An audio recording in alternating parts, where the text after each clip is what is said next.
this is John from caveofprogramming.com, and this is a beginner's tutorial on arrays in Java. And in the last tutorial I actually said that we would look at classes and objects this time, but I completely forgot about arrays, so this time it's gonna be the first of several tutorials in which we look at arrays. So just to recap, I can create a variable that can hold an int like this. Let's say int values equals 7. And there's a really important distinction that we need to make now between value types and reference types in Java. The anatomy of what's going on here is that when I type int, which is a primitive type in Java with a lowercase letter here, I actually mean create enough memory to hold an integer, 32 bits to be precise, and here I'm saying and put some value into that memory. So this is like a bucket that's big enough to hold an integer. Now I can actually create a variable that can refer to a whole list of integers by saying int array values, and again I'm just choosing an arbitrary name here and I'm calling it values with an S instead of value, because there's going to be more than one of them. But that's, I could call this nut plucker or whatever I liked. And now the anatomy of this is quite different here, because this does not actually hold any integers. It can't.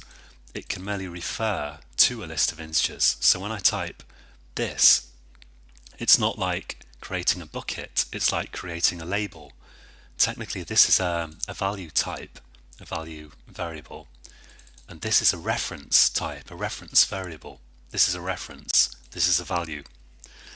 And now the next step, of course, is I want to actually allocate some memory, which I can put some integers into. So I can say values equals new int array, and in these square brackets which represent the array, I can type the number of integers that I want values to refer to.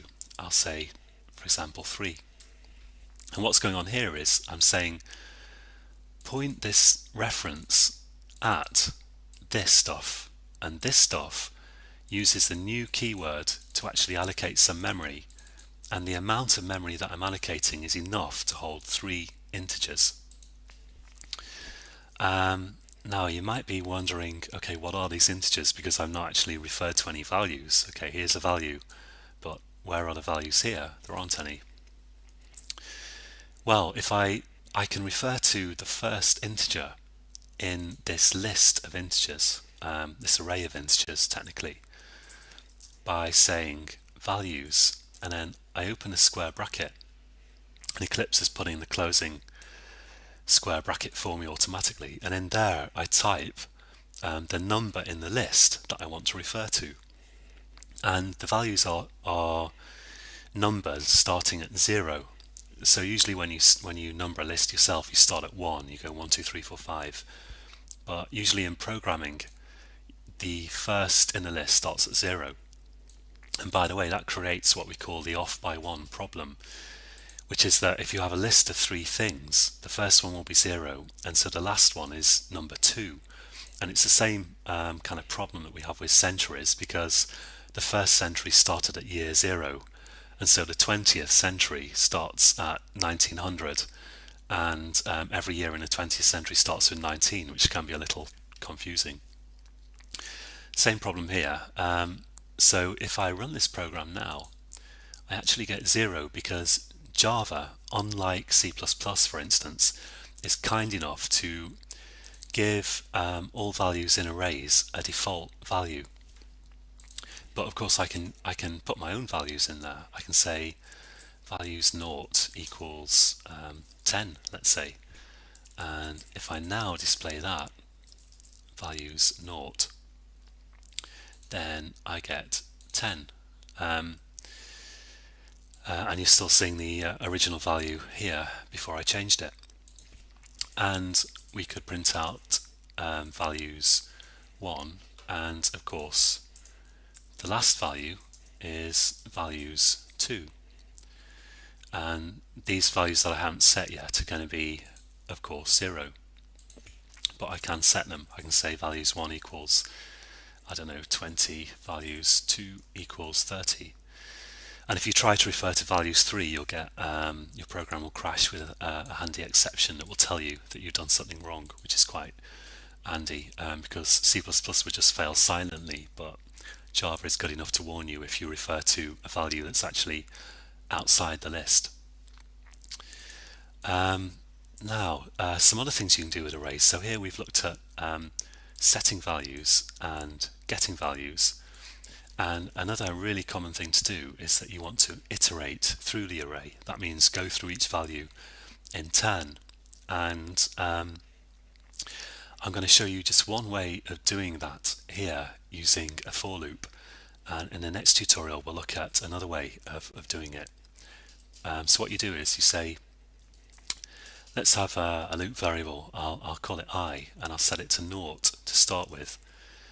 And I want the loop to keep looping until I is equal to the 1 less than the last value in the array. So in Java, the size of an array can be found by referring to the .length variable. Each array knows how long it is in Java, and the number of values in the array is stored in this .length variable, and then I'll increment I every time I go around the loop. And now in here, all I have to do is say, let's say sysout values, and I'll put I in the kind of array index brackets here, and then when I run this, it's going to go through each of the values in my array in turn.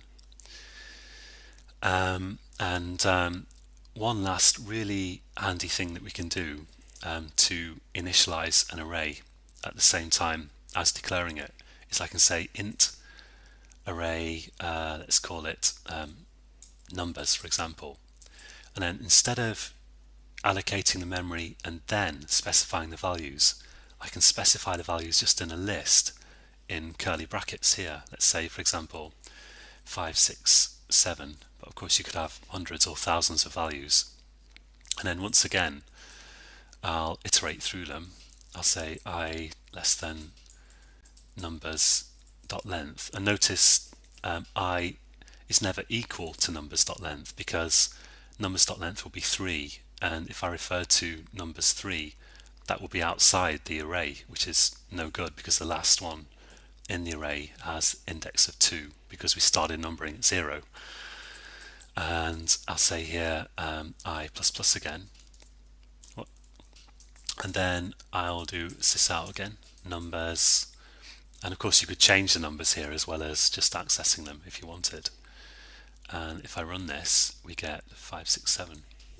Okay, so we're going to look at arrays a bit more next time because it's a big subject and we've kind of covered a lot of material in this tutorial. We've looked briefly at value and reference variables and lots of array stuff, and the best thing to do to get your head around this is just to have a play with it yourself and try accessing arrays and creating arrays and changing numbers in arrays.